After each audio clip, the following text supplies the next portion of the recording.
हे what's up guys, welcome back once again. दोस्तों, आज की कहानी जो एक्सप्लेन करने जा रहे हैं वो इस साल की आई एक बेहतरीन इमोशनल ड्रामा कहानी होने वाली है। तो चलिए शुरू करते हैं। क्यारी नाम की लड़की, जिसको हम एक शांत घर से बाहर निकलते हुए देखते हैं, जहां से वो अपने स्कूल के रास्ते को पकड़ती है। क्यारी के बस्ते में उसकी बुक के साथ साथ तन्हाई और अकेलापन भी है, क्योंकि बचपन में ही उसके माँ बाप ने उसे छोड़कर विदेश चले गए। हालांकि क्यारी की उनसे बात तो होती रहती है, लेकिन वो एक परिवार के साथ में रहने का सपना उसका सपना ही रह गया। वहीं दूसरी तरफ हम एक प्रोफेसर को देखते हैं जिनका नाम है जॉनथन। वो एक आर्ट और लिटरेचर के काफ़ी अच्छे टीचर हैं, एक अच्छे राइटर भी हैं, लेकिन उन्हें यह हमेशा अफसोस रहता है कि उनकी लिखी हुई किताबें कोई पढ़ता नहीं है। इसी बीच उनकी क्लास में हम क्यारी को देखते हैं। जी हाँ, वो इसी कॉलेज में पढ़ती है, पर जॉनथन कहते हैं कि तुम जल्दी आ गई, तो अभी क्लास शुरू भी होने में काफ़ी वक्त है। लेकिन क्यारी कहती है कि वो जानबूझकर जल्दी आई है क्योंकि उसे भीड़ भाड़ ज़्यादा पसंद नहीं है। जिसके बाद उन दोनों में बातें होना शुरू हो जाती है, एक आम टीचर स्टूडेंट के बीच में जो होती है। क्यारी अपने माँ बाप के बारे में बताती है कि वो एक वकील है और वो इस समय अमेरिका में रहते हैं, लेकिन मैं उनसे आखिरी बार तब मिली जब मैं 7 साल की थी। अब ये सुनकर जॉनथन समझ जाते हैं कि शायद ये लड़की जितनी बाहर से दिखने में खुश है, अंदर से उतनी ही अकेली है। वो बताती है कि मैं यहाँ ग्लोबल विला में रहती हूँ, जिसको सुनकर जॉनथन एक मजाकिया अंदाज में कहते हैं कि मुझे लगता है कि वहाँ पर सिर्फ भूत ही रहते हैं, पर अब यकीन हो गया कि वहाँ इंसान भी रह सकते हैं। और तभी वहाँ पर एनी आ जाती है, क्यारी की दोस्त। उसी ने उसको ये कॉलेज प्रेफर किया था एडमिशन लेने के लिए। अब वो उनसे कैंटीन चलने को कहती है। उसके जाने के बाद जॉनथन देखता है कि क्यारी उसकी लिखी हुई बुक को पढ़ती है, जिससे वो थोड़ा हैरान था, क्योंकि जिस तरह की स्टोरीज वो लिखता है वो एक स्टूडेंट के दिमाग से परे होती है। अब इसे वो कुछ और सोच पाता कि तभी वहाँ उसका दोस्त जॉन आ जाता है, जो उसकी लिखी हुई शॉर्ट स्टोरी को रीड करके उसके साथ मस्ती करने लगता है, पर ऐसे गुड वे में, इसीलिए वो बुरा नहीं मानता। अब घर जाने पर जॉनथन अपनी वाइफ क्लारा को क्यारी के बारे में बताता है कि कैसे वो अकेली उस ग्लोबल विला में रहती है, जहाँ से आने का रास्ता जंगल से होकर गुजरता है। वो सुनकर काफ़ी हैरान थी, पर उससे ज़्यादा वो तब हैरान होती है जब जॉनथन ने उसे बताया कि वो उसकी लिखी हुई शॉर्ट स्टोरीज को पढ़ता है। अब उसके पास उसकी बुक है। अब उनकी बातचीत के दौरान क्लारा को बार बार एक कॉल आ रहा था, जिसे वो कट कर देती है। अब ये किसका आई हमें बताया नहीं जाता। कुछ देर बाद दोनों ड्रिंक करते हैं और करीब आ जाते हैं, लेकिन फिर से वो कॉल आने लगती है, इसीलिए क्लारा चली जाती है और जॉनथन अकेले ही ड्रिंक करने लगता है। अगले दिन हम जॉनथन और उसके दोस्त को साथ में बैठा हुआ देखते हैं। दोनों आपस में बात करते हैं कि सामने दिख रहे जंगल में शायद भूत रहते, क्योंकि उसके पीछे ही वो ग्लोबल विला है। तो उसका दोस्त जो कि कोच है, वो कहता है कि अगर तुम्हें ऐसा ही लगता है तुम वहां जाकर देख सकते हो, शायद तुम्हें पता लग जाए। तभी अगले ही पल हम उसी जंगल से क्यारी को आते हुए देखते हैं, जो इन दोनों के पास आकर गुड मॉर्निंग कहती है। जॉन वहां से चला जाता है तो जॉनथन पूछता है, क्या तुम्हें उस जंगल के रास्ते से आते हुए डर नहीं लगता? तुम रोड से भी आ सकती, वो ज्यादा सेफ है। तो क्यारी जवाब में कहती है कि उस जंगल में सबसे ज्यादा खतरनाक मैं ही हूँ। अब उसके जवाब से जॉनथन काफी इम्प्रेस हो जाता है, जो कि हम उसके चेहरे से दिखाई देता है, पर वो कुछ जवाब नहीं देता और वहां से चला जाता है। वहीं दूसरी ओर विनी, जो कि क्यारी की दोस्त है, वो अपने ही फिजिक्स टीचर के साथ फ्लर्ट करना शुरू कर देती है ताकि वो उसके खुद की क्लासेस में ज्वाइन कर ले, लेकिन जॉन पिघलता नहीं है और वहां से चला जाता है। ये सब दूर खड़ी क्यारी देख रही होती है। उसके जाने के बाद वो उसके पास जाकर पूछती है कि तुम ये क्या कर रही हो? अगर इस बारे में प्रिंसिपल को पता लगा तो तुम्हें सस्पेंड कर देंगे। तो विनी हंसना शुरू कर देती है और कहती है कि तुम्हें भी ये चीज जॉनथन के साथ ट्राई करना चाहिए। अब कॉलेज ऑफ होने के बाद दोनों को हम साथ में देखते हैं। क्यारी सिगरेट पीते हुए पूछती है, क्या तुम्हें लगता है कि मैं दिखने में अच्छी हूँ? वो कहती है कि हाँ, तुम दिखने में अच्छी के साथ साथ स्मार्ट भी हो और तुम्हारे मार्क्स भी अच्छे आए हैं, साथ में खानदानी अमीर भी हो। क्यारी उसे सजेशन मांगती है जो कि वो लिटरेचर स्टोरी लिख सके। तो यहाँ विनी उसे टीचर स्टूडेंट के रिलेशन के बारे में लिखने को कहती है, क्योंकि ये भी आम रिश्तों की तरह ही होते हैं, ऐसा विनी का मानना है। लेकिन क्यारी ने कभी कुछ ऐसा एक्सपीरियंस नहीं किया, पर आज की रात के बाद उसकी जिंदगी पूरी तरह से करवट लेने वाली है। विनी उसे धीरे धीरे सब बताने लगती है। वो कोच जॉन के साथ भी रिलेशन में आना चाहती है और ऐसा ही कुछ मैंने जॉनथन में भी देखा है। वो तुम्हें पसंद करता है जिस तरह से वो तुम्हें देखता है, लेकिन क्यारी को यकीन नहीं होता। उसके सो जाने के बाद क्यारी जॉनथन की लिखी हुई शॉर्ट स्टोरीज पढ़ती है और ऐसे ही करते करते सुबह हो जाती है। उसे पता ही नहीं चलता, पर सुबह का सूरज उसके अंदर जॉनथन के लिए एक नई फीलिंग उजागर करता है। अब जब वो कॉलेज में होती है तो वहाँ जॉनथन के सारे लेक्चर को बहुत ही आराम से और ध्यान से सुनती है।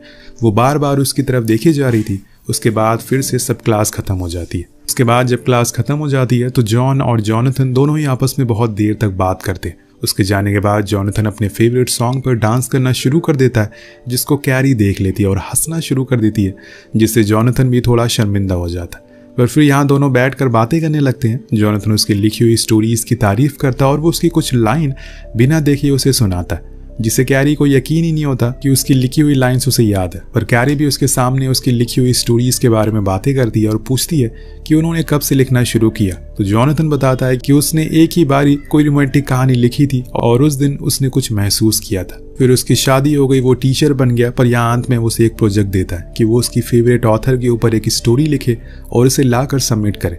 अगर उसे वो पसंद आई तो उसके इस टर्म में उसके मार्क्स को ऐड करेगा। अब कैरी मान जाती है और फिर विनी के साथ वहां से चली जाती है। रात में हम जॉन, क्लारा और जॉनथन को साथ में एक बार में देखते हैं, जहां पर हमें ये भी पता चलता है कि विनी ओवर टाइम के लिए एक वेट्रेस की जॉब करती है, जिसे देखकर क्लारा कहती है कि क्या ये वही लड़की है जिसके बारे में तुम बातें करती रहती हो, लेकिन वो मना करता है और बताता है कि उसका नाम कैरी है। पर यहाँ हम साफ देख सकते हैं कि क्लारा कैरी के नाम से जलस होती है, जिसकी वजह से वो उसके दोस्त के सामने ही उसकी बेइज्जती करना शुरू कर देती है और कहती है कि उसने पिछले कुछ सालों में कुछ भी खास नहीं लिखा जिससे कि वो खुद को एक राइटर कह सके। तुम एक बोरिंग टीचर हो। अगले दिन हम कैरी और जॉनथन को एक स्टोरी प्ले में साथ देखते हैं, जहाँ पर कैरी बताती है कि उसने अपनी स्टोरी को लगभग पूरा कर लिया।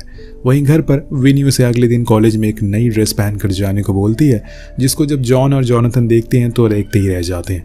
कैरी जॉन के बिस्किट की तारीफ करती है और फिर वहां उनके बीच में बातें होना शुरू हो जाती। और अभी यहाँ तक जॉनथन और कैरी एक अच्छे दोस्त बन चुके हैं। क्लास में कैरी जॉनथन को उसकी लिखी हुई स्टोरी दे देती है और कहती है कि आपको भी अब राइटिंग शुरू कर देना चाहिए। पर हम देख सकते हैं कि आज जॉनथन जल्दी कहीं जा रहा है, क्योंकि उसे अपनी वाइफ के साथ वीकेंड पर जाना है, इसीलिए वो क्लास को जल्दी खत्म करके चला जाता है। इसी बीच कैरी नोटिस करती है कि उसका फोन जल्दी से जॉनथन के बैग में चला गया, इसीलिए वो घर जाकर उसको कॉल करके इस बारे में बताती है और उसे घर आने को कहती है। लेकिन यहाँ पहली बार जॉनथन उसके घर आ रहा था, इसीलिए वो एक अच्छे से रेडी होती है और तैयार होकर बैठ जाती है। उधर जॉनथन क्लारा से बहाना मारकर थोड़ी देर के लिए बाहर आ जाता है। यहाँ कैरी के घर आकर उसका फोन दे देता है और जब वो उसे ऐसी ड्रेस में देखता है तो उसके होश उड़ जाते हैं और बारिश में दोनों करीब आते हैं। यहाँ से शुरू हो जाती है वो कहानी जिसको असल में कैरी ने लिखी थी, एक टीचर और स्टूडेंट के बीच घटित रिश्ते के पहलू को साझा करना। और उसे ये सब लिखा था जिसको वीकेंड पर जाने के बावजूद भी जॉनथन अपनी वाइफ के साथ टाइम स्पेंड करने के बावजूद कैरी की लिखी हुई स्टोरीज को पढ़ना शुरू कर देता है, जो असल में उन दोनों की कहानी थी जिसमें वो एक दूसरे के साथ इंटीमेट हो रहे थे, जिसको पढ़कर जॉनथन अलग ही ख्वाबों में खो जाता है। एक ही रात में वो उस पूरी स्टोरी को पढ़ डालता है और वो पूरी कहानी सच लगने लगती है उसे। शायद ये उसकी एक फैंटेसी थी। अब 3 दिन के बाद वीकेंड खत्म होता है और सब लोग वापस से अपनी जगह पर आ जाते हैं, यानी कि कॉलेज में। कैरी को लगता है कि उसकी स्टोरी जॉनथन को बहुत पसंद आई है, लेकिन वो उसे बहुत सुनाता है और कहता है ये तुमने क्या लिखा है, ये तो कुछ और ही लग रहा है, ये सब मैं कभी सोच भी नहीं सकता, और जाओ जाकर किसी और ऑथर को लेकर एक अच्छी सी स्टोरी लिखो। तो कैरी कहती है कि मैंने ये सब आपकी ही बुक में से लिखा है, वहां से इंस्पिरेशन ली है, ये कहानी हम दोनों की है। लेकिन जॉनथन उसके मुंह पर मना कर देता है कि ऐसा कुछ भी नहीं है हमारे बीच में, और अगर तुमने अब अच्छा कुछ नहीं लिखा तो मुझे तुम्हें फेल करना होगा। इस बात से कैरी रोने लगती है और गुस्से में कहती है कि आप मुझे फेल करके दिखाओ, मैं भी देखती हूँ। जॉनथन काफी गुस्सा हो जाता और अपने घर आ जाता। कैरी इन बीती दिनों में काफी खुश थी। उसने थोड़ा जो कुछ भी महसूस किया उससे काफी खुशी मिली थी, लेकिन अब वो फिर से वहीं आकर खड़ी हो गई है, इसीलिए उसे ज्यादा बुरा लगता है। उधर घर जाकर जॉनथन क्लारा आज के बारे में बताता है कि कैसे उसके एक स्टूडेंट ने एक टीचर और स्टूडेंट के बारे में रिश्ते को पन्ने में गलत तरीके से लिख दिया, और ये कोई और नहीं बल्कि कैरी थी। उसको आगे से गुस्से में देखकर क्लारा खुश हो रही थी। चलो अच्छा ही, कम से कम वो इस बहाने उससे दूर तो रहेगी। वो भी उसी बुक को पढ़ती है कि तभी उनके घर जॉन आ जाता है। वहीं दूसरी तरफ कैरी विनी के साथ ड्रिंक कर रही होती है।